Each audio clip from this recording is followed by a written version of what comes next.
nombre es Soraya Bello. A nombre de Penguin Random House les doy la más cordial bienvenida y les agradezco que nos acompañen esta noche. Siempre es un gusto regresar a la FIL Guadalajara, entonces pues qué maravilla que estemos aquí para presentar Las Soldaderas, un libro que publicamos en junio de este año, la más reciente publicación de Sofía Guadarrama.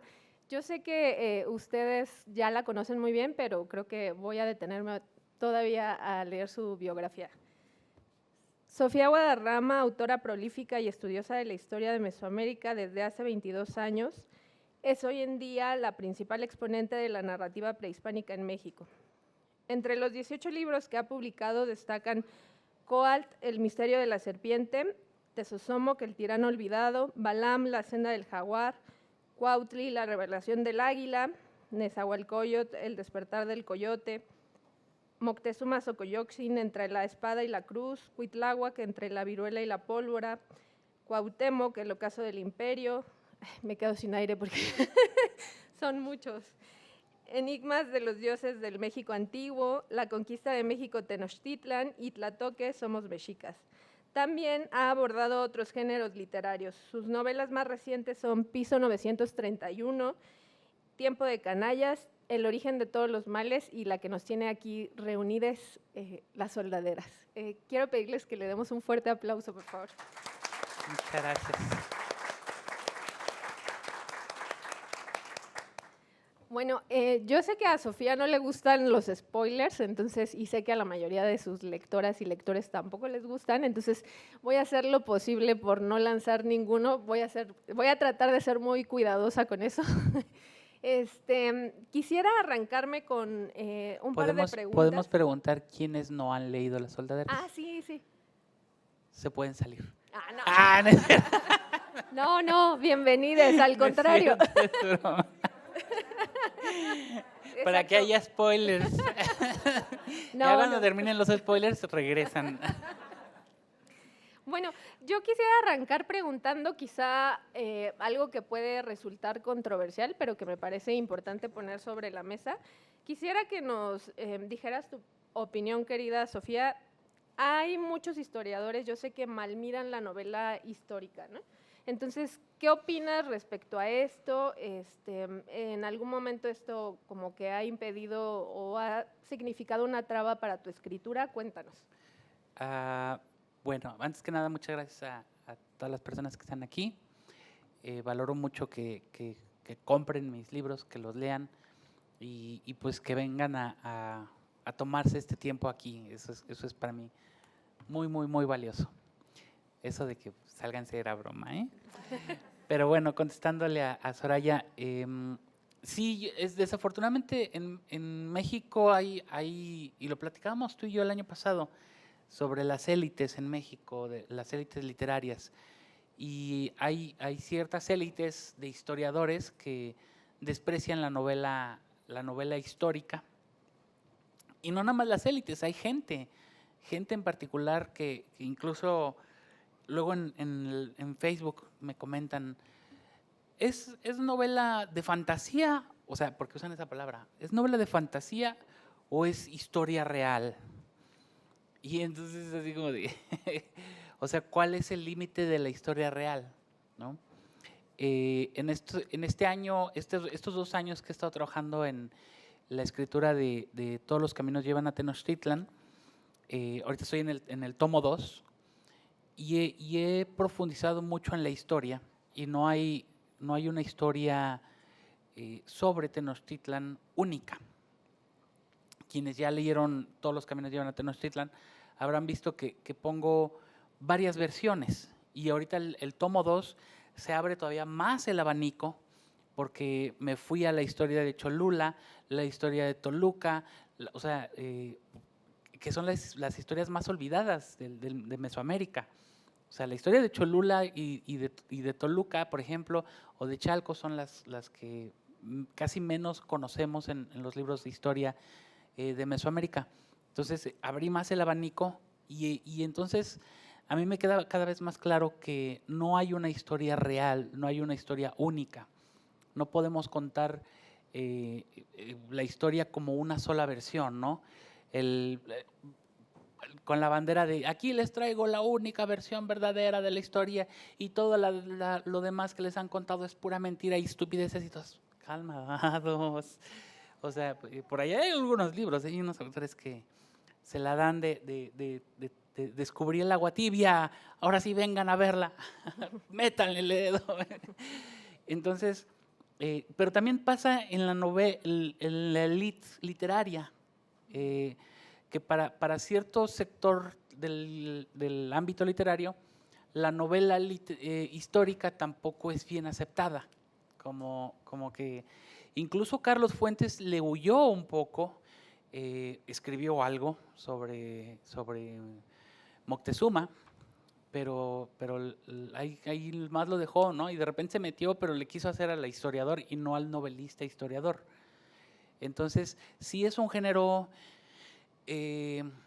desafortunadamente, también muy manoseado y mal manoseado, creo yo. Porque ahorita en particular cualquiera puede venir y publicar un libro, una novela prehispánica o una novela histórica de un plumazo, ¿no? Y entonces ya empiezan a salir las novelas prehispánicas y luego nos preguntamos, bueno, hay gente que dice, pues, ¿por qué son tan malas, no? Porque pues muchas personas no se lo toman en serio, muchos autores que están escribiendo de repente, porque se vende. Entonces, pues me voy a aventar un libro sobre Quetzalcóatl y ahí les va la verdad sobre Quetzalcóatl. Y entonces te quedas, pues, oye, yo me aventé 20 años estudiando y tú en 3 meses lo sacaste, ¿no?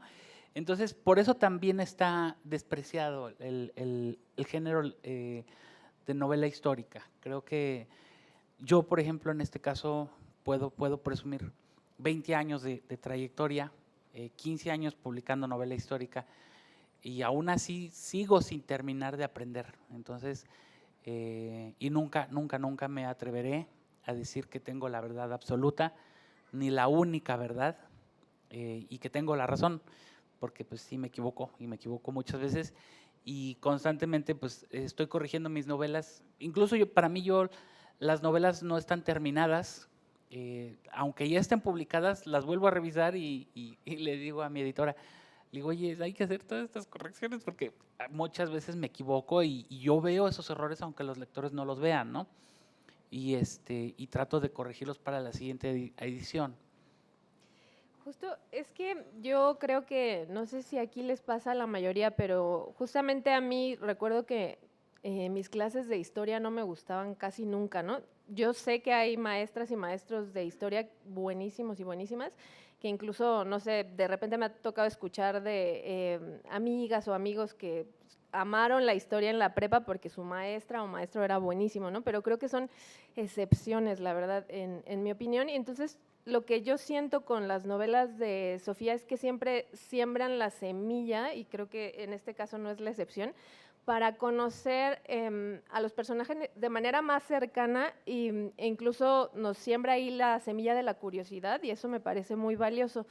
Otra cosa que yo veo en la obra de Sofía es que es innegable que se nota el amor por el conocimiento histórico. Entonces, quisiera también justamente que nos contara cómo nació, cómo nació esa primera inquietud de acercarte a la historia y cómo ha ido creciendo a lo largo de estos años, pues el amor hacia la historia, porque yo siento que se refleja en tu obra y desde luego aquí con Las Soldaderas, porque pues una vez que terminamos de leer la novela queremos indagar más sobre el porfiriato, sobre la revolución, sobre las mujeres en la revolución, sobre las mujeres en los medios impresos durante la revolución, o sea, o durante el porfiriato, como que ahí hay varios temas que ahorita vamos a ir pues desgajando para entrar de lleno a la novela, pero me gustaría arrancar también con esta introducción, esta segunda pregunta, ¿cómo nació ese amor hacia la historia y los hechos históricos? Bueno, primero que nada nació el amor a inventar historias. Yo desde yo creo los 8 años, yo me iba a la cama y me inventaba, o sea, para dormirme yo me ponía a inventar historias. O sea, yo no sabía que escribía en mi mente, porque yo vengo de una familia como a 3 pasitos de analfabetismo, ¿no? Entonces eso es triste, porque se leía, pero leían periódicos, leían la Biblia y leían pues una que otra cosita, ¿no?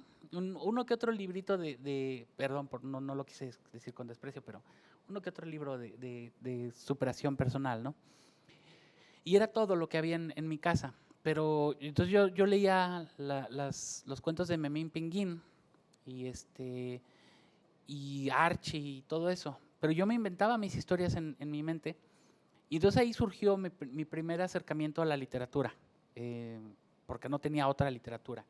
Justamente Soraya y yo estábamos platicando antes de entrar cómo ella ha creado en su casa una monstruo lectora, porque devora libros su hija que tiene 9 años.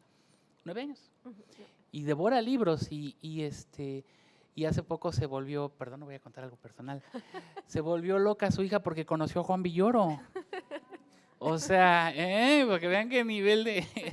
y nerviosa la niña porque se iba a tomar la foto con Juan Villoro. Pero eso solamente es cuando tienes papás lectores, papás escritores y lectores, ¿no? En el caso de ella. Y entonces yo no lo tuve. Y luego mi mamá me llevó a Estados Unidos cuando yo tenía 12 años y luego me desconecté por completo de México. Prácticamente dejé de escribir en español, de hablar en español. Y si hablaba español lo hablaba mal porque la gente allá en Estados Unidos, en Texas, pues no hablan bien el español.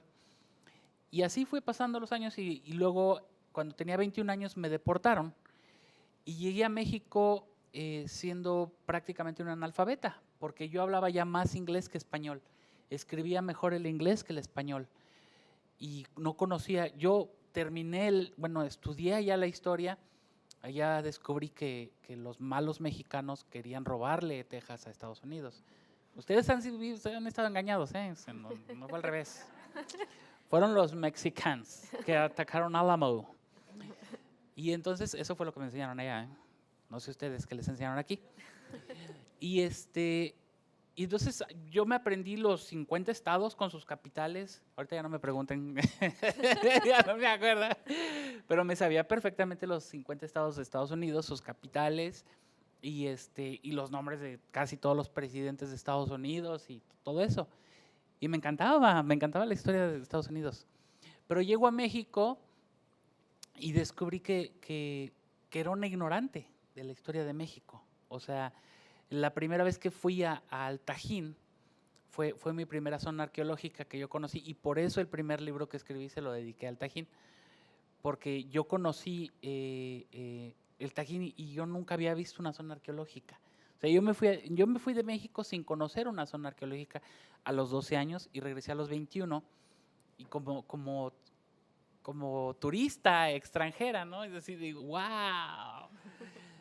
Y fue ahí donde comenzó mi gusto por la historia, pero sin saber que realmente me quería dedicar a la historia. Me dediqué a estudiar la historia en general como un proyecto de vida que yo dije, yo no quiero ser un ignorante, yo quiero saber de historia. Entonces me puse a estudiar la historia y al mismo tiempo empecé a escribir mis primeros cuentos, mi primera novela. Y en algún momento, después de haber fracasado yo vine a la FIL por primera vez en 2001 con un manuscrito y me pagué mi gafete de profesional. Como ustedes no saben, pero los gafetes de profesionales son más caros. Son como 10 veces más caros que su entrada. Entonces me pagué mi gafete y pues, vine y pedí hablar con los editores. Nadie me peló, ¿verdad? Sí, claro. Luego te buscamos, ¿no? Sí, nadie me peló. Y estuve así varios años hasta que en Ediciones B en 2008 me publicaron mi primera novela. Pero yo apenas en ese tiempo, fue en ese lapso después de que me rechazaron como 6 años corridos, o sea, seguiditos, 6, 7 años. Fue hasta 2008 que publiqué, bueno, que escribí primero la primera versión de Coatl, se la llevé a Ediciones B y ya me habían aprobado el de la nota roja, pero no me lo quería publicar el editor. Me decía, sí, llámame en un mes. Pero me dijo, sí, sí me interesa. Y me decía, sí, llámame en un mes. Y pasó un año y nunca me lo publicó. Y luego yo cuando le mandé la nota, Coatl, sí le gustó. Y ya de ahí para el Real. Aquí, enos aquí. Enos aquí. Y justamente siguiendo con esto, bueno, yo insisto en que se nota que está el amor allí a la historia y también creo que muchas y muchos de nosotros lo hemos notado, que hay una investigación detrás de tus novelas, ¿no? Entonces esto me lleva como a la reflexión de que siempre como que hay datos históricos que vas como poniendo en las novelas y en este caso pues quería poner un ejemplo como para darles una probadita de lo que van a encontrar en las soldaderas. Para ese año circulaban en la Ciudad de México alrededor de 1,300 vehículos motorizados. En su mayoría Opmobile, Oakland, Stutz, Graham, Rio, Oldsmobile y Ford T. Y luego más adelante dice, el automóvil rodeó la Plaza de la Constitución hasta llegar a la calle 5 de Mayo, situada en la zona poniente del centro de la capital. Nombrada de esta manera en 1862 por decreto del presidente don Benito Juárez, quien decidió conmemorar la muerte del general Ignacio Zaragoza y exaltar el triunfo de las tropas mexicanas contra los franceses. Yo creo que ahí nos vamos encontrando justamente estos datos y mi siguiente pregunta tiene que ver con cómo encuentras el equilibrio, porque yo he escuchado en otras entrevistas que te han hecho que no te gusta tampoco como abusar de las menciones a datos históricos, ¿no? Entonces me interesa mucho saber cómo es que encuentras el equilibrio entre sí lanzarnos estos datos interesantes, pero también regresar a la historia y pues al ritmo que tiene que funcionar, que pues sin duda este libro es un libro que se lee de manera muy ágil, ¿no? Entonces, pues bueno, cuéntanos. Yo tengo la primera regla para escribir es no aburrir. Y yo soy de la opinión de que si un libro te aburre, ya no logró su objetivo. Y peor aún porque terminan en el librero de adorno. Y eso es todavía peor. Entonces, sí, a veces, yo lo admito, en algunas novelas he abusado de los datos históricos y me siento mal, digo, híjole, pero parece que a los lectores les gusta mucho. pero a veces digo, no, creo que esta página está demasiado saturada de información. Pero luego la vuelvo a leer y es que también pienso en los lectores. Yo creo que un autor que te dice, no, yo escribo para mí, pues está mintiendo, porque si escribe para él, pues no lo publiques, ¿no? Siempre publicamos para los lectores. Hay autores que se quieren ver muy soberbios, entonces por eso dicen, yo escribo para mí. Pero en realidad siempre escribimos para los lectores. Y entonces yo siempre estoy pensando, ok, este libro muy probablemente lo está leyendo alguien que jamás ha leído una de mis novelas anteriores o no sabe el significado de una palabra. Entonces digo, bueno, a pie de página, vamos a poner la información. Ok, el significado de Tlatoani. La primera vez que lo pronuncio en la novela, tiene que ir a pie de página la explicación. ¿Por qué? Porque tengo que asumir que muchos lectores puede que sea el primer libro que lean y puede ser el primer acercamiento a una novela histórica mía, ¿no? Entonces siempre trato de no abusar, pero también me queda muy claro que tengo que dar esos datos en las novelas prehispánicas. En este caso, en esta novela de Las Soldaderas, a mí se me hace muy, muy importante el ambiente. Cuando narras una novela en un tiempo, es súper importante narrar cosas que nos hagan entender qué es lo que hay alrededor, ¿no? Y cómo se veía, ¿no? Por ejemplo, tratar de describir el Zócalo en aquellos años, o los automóviles que circulaban, o la velocidad, por ejemplo, lo importante que era la velocidad máxima, si no me equivoco, eran ¿qué? 35 kilómetros por hora o algo así. 50 creo que era máximo, no sé, no me acuerdo bien. Pues eso, y justamente yo quería mencionar que en mi opinión esta novela es una ficción de denuncia respecto a, porque nos muestra los distintos tipos de violencias que vivían las mujeres durante la Revolución, durante el Porfiriato, y además no solo, es decir, en distintos estratos sociales, ¿no? Hay un momento en el que la protagonista, Cecilia, se confronta ella es miembro de una familia adinerada, entonces se confronta a ver que sus privilegios la han salvado de ciertas violencias, ¿no? Y ya veremos en la historia, en la novela, cómo pues la vida va avanzando de cierta manera que de pronto pues sí le toca vivir esas cosas, ¿no? Entonces, lo que quería yo comentarte es que pues me parece muy importante rescatar eso. Es una novela de denuncia que nos muestra distintos tipos de violencia y se nota ahí que hay muchísima investigación histórica respecto a esta violencia, entonces te quería preguntar qué tan difícil fue escribir. Hay ciertos momentos muy duros de leer y me imagino que también fueron duros de leer en la investigación, pero también a la hora de la escritura, ¿no? Entonces cuéntanos si hay alguno en particular que pues te impresionó como en la investigación previa a escribir la novela o también después de haber escrito esa escena, ¿no? Porque a mí como lectora, y espero que a la mayoría nos pase, porque sí son cuestiones indignantes y también que mueven muchas fibras a nivel emocional, pero también social, que indignan, ¿no? Yo diría. Entonces, Para esta respuesta, no sé si alguien nos puede ayudar. ¿Hay alguien que pueda salir de... ¿Ella trabaja aquí? ¿Podrías proporcionar el libro grande que está afuera? Gracias. Para contestar la pregunta, voy a presumirles mi librote. No, es que si pongo No se va a la alcanzar portada a no ver se va a alcanzar a ver. hasta allá. Pero hablando sobre las cosas que más me impresionó Gracias. al hacer la investigación de esta novela fue el origen de esta fotografía. La descripción de esta fotografía es del archivo Casasola.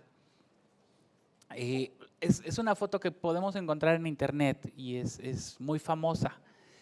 Y para la mayoría de la gente es una foto que han interpretado como una foto de soldaderas, de mujeres, luchonas, todo eso. Cuando la realidad detrás de esta fotografía es atroz. Y ahorita que les cuente esto, se les van a sentir la sangre, cómo se les escurre hasta los pies. Resulta que los revolucionarios, cuando viajaban en estos trenes, en los vagones llevaban a las mujeres con las que querían tener sexo. No las mujeres que querían tener sexo con ellos, sino las mujeres que ellos decidían. Las que ellos no querían iban arriba del vagón, como los inmigrantes centroamericanos que hoy en día viajan en La Bestia, este tren que cruza el país. Pero las que ellos querían, voy a decirlo de una palabra popular o vulgar, las que ellos querían rolarse, para verlo de esta manera, son las que iban adentro de los vagones. Entonces esta fotografía, si ustedes analizan bien la foto, ahí no hay un solo rostro de alegría, no hay un rostro de victoria, no hay un rostro de gozo. Todas están, la que está bajando está aterrada. Vean su rostro, está completamente asustada. Y las otras, o sea, todas están tristes, todas están agobiadas.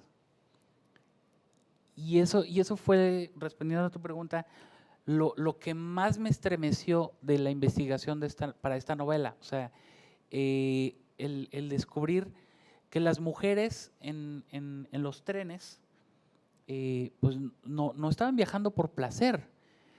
Había algo que le llamaban la bola. Entonces la gente decía, ahí viene la bola en los pueblos.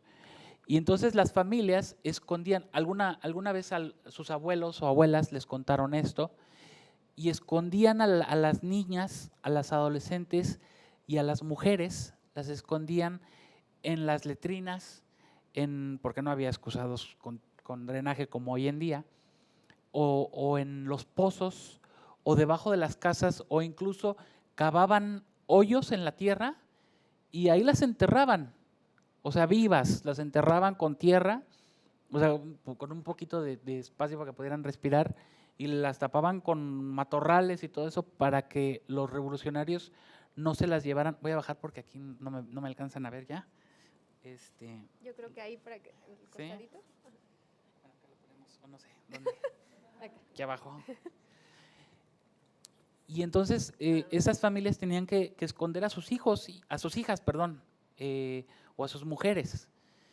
Y lo más aterrador de escribir este libro es que eso no ha cambiado, porque hoy no es la bola, hoy es el exnovio, hoy es el vecino, hoy es un delincuente el que dice, esa mujer me gusta, me la voy a llevar, esa mujer me fue infiel, la voy a matar.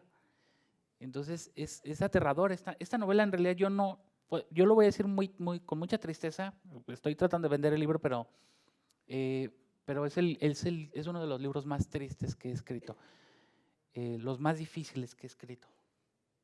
Sí, coincido que es complejo leerlo, pero también me parece importante acercarse a este tipo de libros que denuncian porque sin duda yo creo que hay que regresar a esos hechos históricos que nos muestran pues una realidad que como bien dices tristemente nos es cercana y también para recordar la importancia de las mujeres que vivieron en aquella época, ¿no? Y justamente creo que el libro además tiene varias virtudes, entre ellas que nos muestra el papel de las mujeres en la Revolución Mexicana, en el Porfiriato, como les decía anteriormente. Quisiera leer un fragmento y después pedirte si nos cuentas un poco de estos datos que pones aquí, ¿vale? Fue vital el apoyo de mujeres acaudaladas que financiaron en muchas ocasiones en su totalidad a estos clubes y periódicos, como Luisa Acuña y Rossetti, editora y mecenas del periódico La Guillotina. Si bien es cierto que don Porfirio Díaz marginó a las clases pobres, también debe admitirse que dio grandes pasos en el progreso del país, como fue en 1888 la creación de las escuelas normales, en las cuales las mujeres se incorporaron al magisterio. En el Porfiriato, las mujeres también se incorporaron a otros sectores laborales como oficinistas, telegrafistas, periodistas, editoras de periódicos, enfermeras y parteras. Fueron las periodistas y editoras de periódicos las que iniciaron los primeros movimientos a favor de la mujer, los primeros reclamos al gobierno sobre los abusos de género en todo el país. Yo creo que me gustaría muchísimo que nos contaras esto, que regresaras a ese tema que decías hace un momento, ¿no? La importancia de las mujeres durante este periodo histórico que abarca la novela, que abarca Las soldaderas. Sí, también es una novela en la que justamente trato no sé cómo decirlo, reivindicar, de recordar un poco esas mujeres que fueron olvidadas en la historia, porque vivimos en un país donde tenemos héroes, hombres, ¿no? Una historia en la que un delincuente como Pancho Villa pues es venerado como un héroe nacional. Y entonces en esta novela justamente me di a la tarea de investigar un poco más sobre el papel de la mujer y resulta que mucho antes de que empezara la Revolución Mexicana ya había una revolución feminista en México. Y eso pues también me da mucha tristeza que en México, desafortunadamente, desde el gobierno, desde muchas posturas machistas, se trata de minimizar el papel de las mujeres activistas en México. Se necesita mucho valor, de verdad, mucho valor y muchas ganas de salir a la calle y levantar la voz en una marcha, un 8 de marzo, y reclamar por la muerte de otras mujeres. Porque a mí se me hace terrible que a veces hay famosos, hay personas famosas que de repente muchos años se quedan callados, pero entonces cuando un familiar es secuestrado, es asesinado, entonces sí ya se vuelven activistas.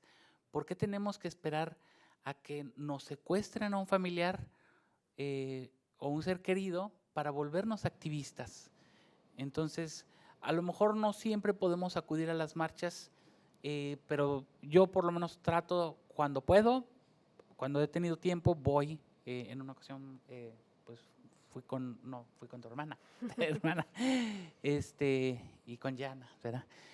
Pero en México vivimos en un país en el que si las mujeres activistas pintan un graffiti en un monumento, entonces es más importante una piedra que la vida de miles de mujeres que son asesinadas y violadas cada año. Todos los días 10 mujeres son asesinadas en México. Eso debería dolernos a todos y todas las mujeres y todos los hombres, y no ocurre. Eso es bien triste, ¿no? Y por ejemplo, en este caso, en la novela yo trato de rescatar a estas primeras periodistas que empezaron a levantar la voz en estas revistas como Vesper, Las hijas del Ahuizote, y muchas otras revistas más, que eran revistas feministas para mujeres, pero no eran como las novelas, las revistas actuales, pues más de moda o de frivolidad, ¿no? Eran más como con recetas de cocina, recomendaciones del hogar y todo eso. Pero entonces estas primeras editoras, estas primeras reporteras, periodistas, empezaron a meterle así a la revista de repente un artículo, ¿no? Por acá y por allá, así, invitando a la mujer a, oye, no tengas todos los hijos que te dice tu marido, los que tú quieras.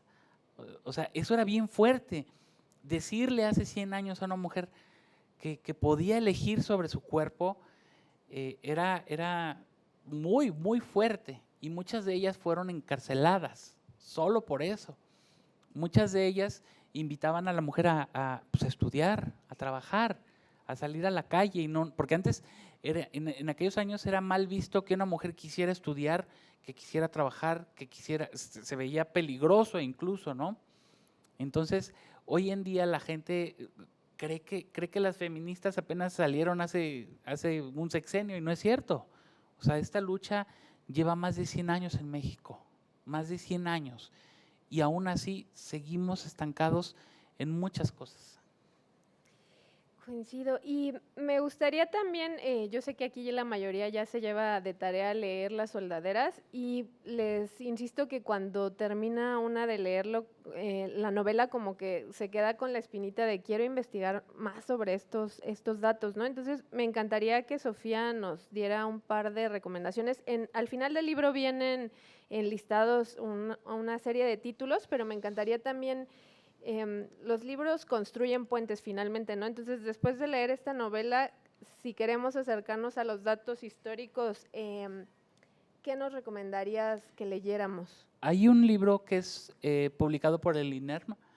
No lo van a encontrar en cualquier parte. Aprovechen que están en la fila. No creo que lo encuentren, pero si lo encuentran, la verdad es que es muy difícil encontrarlo. Es Mujeres en la Revolución, publicado por el INERM. No es un libro fácil de leer porque tampoco son libros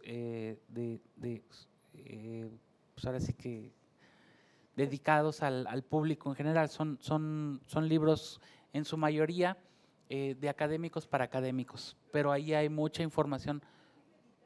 El INERM. INERM.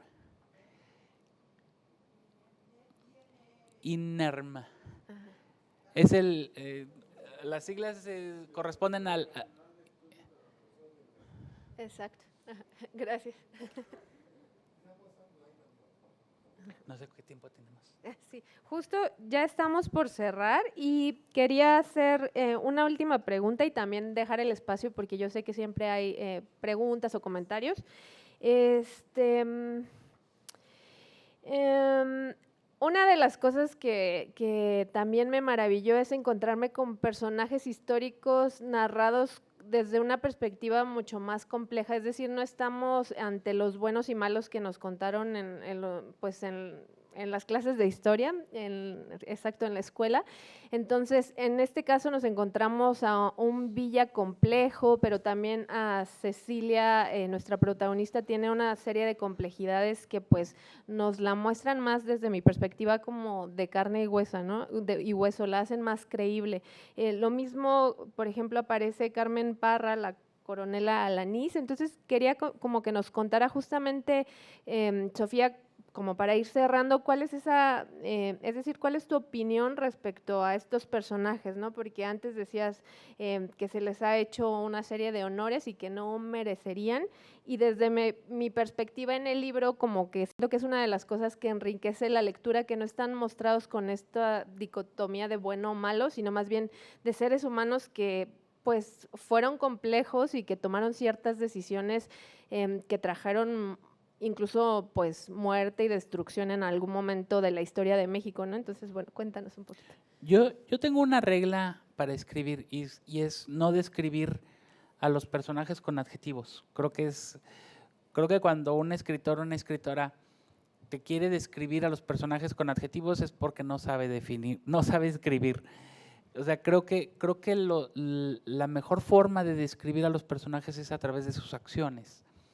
Entonces, si lo he hecho, disculpen, pero según yo, la mayoría de las veces trato de no describir con adjetivos escrito. O sea, Pancho Villa era un asesino. O sea, que salga de mi palabra, no. Que lo diga un personaje, tal vez, ¿no? Pero es en el contexto. Pero no lo hago, digo, yo lo que trato de hacer es que la gente conozca a los personajes por sus acciones, por sus escenas. Y entonces en este caso, por ejemplo, el papel de Adelita, cuando yo empecé a investigar, el que descubrí que Adelita no existió, entonces no hay un acta de nacimiento, no hay un acta de defunción que compruebe la existencia de una mujer que se llame Adelita. Entonces hay una versión por ahí, un mito, una leyenda, que vivía en la Ciudad de México y que se fue a Chihuahua, nomás a la revolución, y así de, ay, sí, qué fácil, ¿no? Así como de, ahorita nos vemos, ¿eh? Entonces, pues casi la mitad de la novela ocurre en la Ciudad de México y muchas personas pueden pensar, pero si es de la revolución, ¿por qué estamos la mitad de la novela en la Ciudad de México? Primero porque quería contrastar, porque para entender la revolución también era importante contrastar con la riqueza que había en la Ciudad de México, en esta ciudad afrancesada de la cual podemos disfrutar todavía quienes conozcan el centro histórico. Prácticamente es todavía Francia ahí, en muchas partes. O sea, simplemente la oficina de correos es una belleza, ¿no? Entonces, pues yo lo que sí trato es justamente de escribir primero al personaje que creo yo que Cecilia se entiende mucho mejor así, conociendo su historia. Y ya cuando llega a Chihuahua ya conoces a Cecilia, ya sabes quién es ella, ya sufriste con ella, ya te enojaste con ella y lloraste y lo que sea, pero ya conoces a tu personaje. Y creo que eso es lo más importante en mi narrativa. Justo eso, y también decirles, para quienes no hayan leído todavía la novela, que también se van a encontrar con una historia que tiene muchos tintes eróticos. Quienes conocemos ya la obra de Sofía sabemos que la mayoría de sus novelas incluyen algunos pasajes, ¿no?, de erotismo, y creo que esta no es la excepción. Y lo que me gustaría mucho rescatar también es que hay ahí historias lésbicas, homosexuales y heterosexuales. Entonces también eso me parece muy valioso, perdón, sobre todo para la época. Cuéntanos. Yo lo incluí principalmente porque eso es algo que casi nadie nos lo cuenta. Las mujeres lesbianas salieron del closet en la revolución y eso no nos lo cuentan. Antes de la revolución, las mujeres lesbianas eran de closet 100%. Y ahí fue cuando se pusieron pantalones, camisolas, se cortaron el cabello, se pusieron la canana y órale, vámonos. Entonces, yo aproveché esta novela, dije, es una novela en la que debemos narrar justamente eso que hoy en día ya es más abierto, que todavía hay mucha discriminación al respecto, pero ya está más abierto, pero quería compartirlo con los lectores, ¿no? O sea, que fue justamente durante la Revolución cuando surgen los primeros las primeras mujeres lesbianas, abiertamente lesbianas, pues, en la historia de México. Pues de mi parte sería todo. Yo podría seguirme, tenía ahí más preguntas que me tuve que saltar por el tiempo porque saben que nos tenemos que ajustar. Me encantaría que si tienen alguna duda o comentario o pregunta, yo creo que es el momento. Y después daremos paso a la firma de ejemplares, ¿vale? Gracias. Un fuerte aplauso para Sofía. Gracias.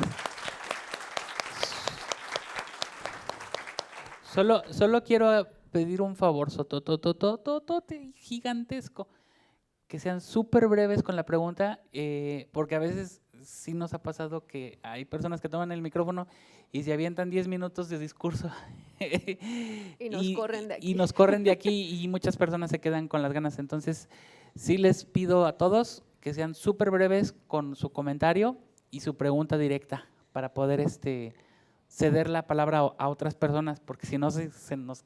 Tenemos 10 minutos nada más. Yo nada más quiero comentar que me parece muy interesante todo este discurso que tanto la presentadora como la autora han dado cuenta. La pregunta es, la inspiración de esta novela, Las soldaderas, ¿es acaso esta fotografía de la portada la inspiración? ¿O es doña Luz Corral? ¿O es Celia Herrera? ¿O es Carmen Cerdán? ¿O es Teresa de Urrea? Menciono esos personajes, unos que estuvieron ahí en las inmediaciones de lo que fue el porfiriato, como Teresa de Urrea. Pero doña Luz Corral, que estuvo como la primera mujer, ella se decía, porque la conocí, doña Luz Corral. Yo fui la mera, la güera del general Francisco Villa. Entonces, yo digo, bueno, ¿hasta dónde esta inspiración de usted, escritora, fue solamente esa fotografía que es una joya?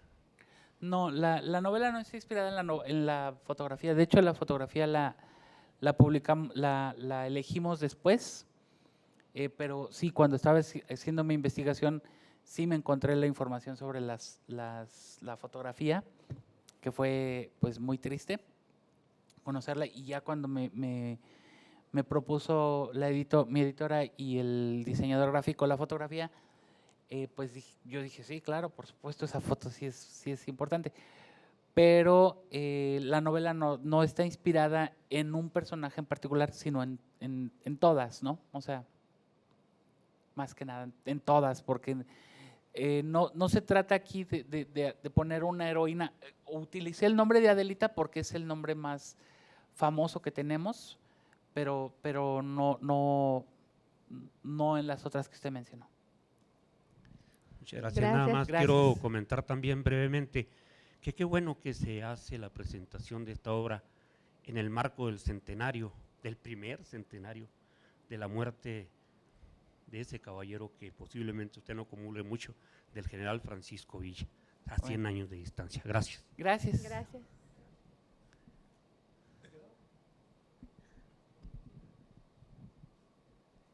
¿Alguien más quiere? Sí. Mira, voy a hablar de la historia de Estados Unidos. He trabajado mucho allá en las universidades. Resulta que el 90% de la población en México a fines del siglo XIX no hablaba español. Solamente como el 2, 3, 5% de esas mujeres que tú hablas, me encanta que has contado información. Hay temprano desde el siglo XIX revistas femeninas publicadas en México. Sí hablaban de eso. O sea, era la cocina, así como ese libro de las lecciones de química que se puso muy de moda en Estados Unidos, era la cocina y hablar, digamos, de estos temas. Es súper fascinante. El nombre de Adelita, básicamente, estaba con Paco antier, eran las tropas de Obregón. La canción de la Adelita la cantaban las tropas de Obregón. En la Valentina, las tropas de su héroe, Pancho Villa. Entonces es fascinante que hayas recuperado eso. Y mi bisabuela fue guerrillera zapatista, ella hablaba náhuatl y también se la llevaron. Ahí tengo la pistola, su revólver. Pero en un momento dado también hay unas guerrilleras, voy a llamarles, negras. Porque hay un libro excelente de una profesora que que está en Florida, de Berkeley, y eran grupos de la costa de Guerrero y Veracruz, y eran batallones de adelitas negras. Entonces mi bisabuelo estuvo con los zapatistas y hablaban náhuatl. El español lo aprendió posteriormente. Entonces esa parte a veces la queremos ver. Disculpa, Ya. ¿podemos ser más breves? Bueno, hasta ahí nada más. Justamente es lo que queremos. Te quería comentar, ok, gracias. Ay, gracias, gracias. Gracias, disculpa. ¿Alguien más? No, creo que ya era… ¿hay alguien más? Yo creo que podemos pasar ya a la firma. Nuevamente les agradecemos que estén aquí, su tiempo y que hayan entrado a esta presentación. Muchísimas gracias. Muchas gracias. ¿Hacemos la firma aquí?